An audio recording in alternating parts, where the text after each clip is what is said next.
60 वर्ष से ऊपर के जितने भी नागरिक हैं, सीनियर सिटीजन हम जिनको बोलते हैं, उनको सीट देना, अग्रणी स्थान देना, इज्जत देना, ये तो नैतिकता का तकाजा लगता है और ये ठीक भी है और ये दिया भी जाना चाहिए। लेकिन कर में 2% की छूट, वृद्धावस्था पेंशन, टिकट में 50% की छूट, इससे क्या हासिल होगा? इसका मतलब ये हुआ कि वो अकेले हैं, उनको छूट मिलेगी। वो बेसहारा हुए, बच्चों से अलग हैं या उनके खर्चे अलग हैं। ये छूट दी क्यों गई, इसके पीछे इरादा क्या है, वो एक सोच के बड़ा अजीब है।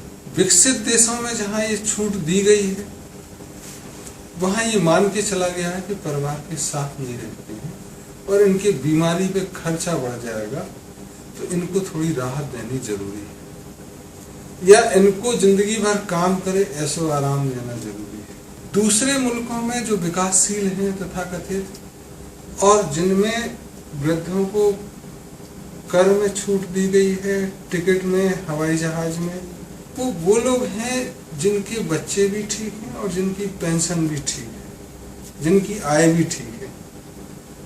बाकी देश में अगर देखो तो जितने वृद्ध हैं जो स्वतंत्रता के पहले पैदा हुए या स्वतंत्रता के 20-25 वर्ष बाद पैदा हुए, उनकी माली हालत ऐसी नहीं है कि वो कर की श्रेणी में भी आते, तो उससे बहुत ज्यादा अंतर नहीं पड़ता है। वृद्धावस्था पेंशन एक मजाक हो गई है कि घरों में लोगों ने ये गांव में समझा कि 400 रुपया मिलता, 1000 रुपया मिलता, ये इनकी आमदनी हो गई।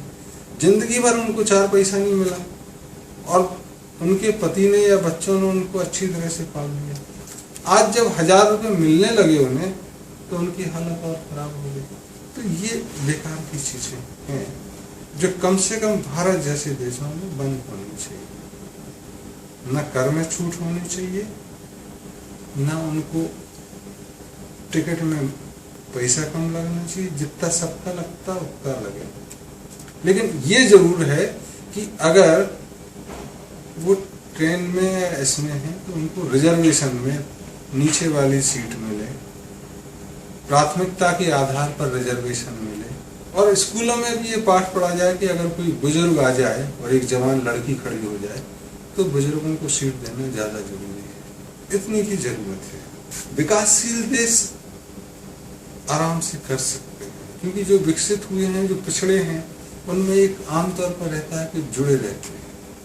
मजबूरी भी होती है कि 4 जगह खाना पकेगा तो महंगा पड़ेगा, तो एक ही जगह पूरा परिवार अभी भी बना हुआ है, तो उनको ये करने में ज्यादा दिक्कत नहीं होती। विकासशील देशों में जहाँ ज्यादा ऐशो आराम की आदत पड़ गई, जहाँ लोगों के पेट ज्यादा मोटे हो गए हैं, बच्चों को समझ नहीं आने लगा है, या माँ बाप भी बच्चों को छोड़ दिए 12वीं कक्षा पास करके, जाओ अपना कमाओ खाओ, वहां इसको लागू करने में थोड़ी दिक्कत ज्यादा होगी।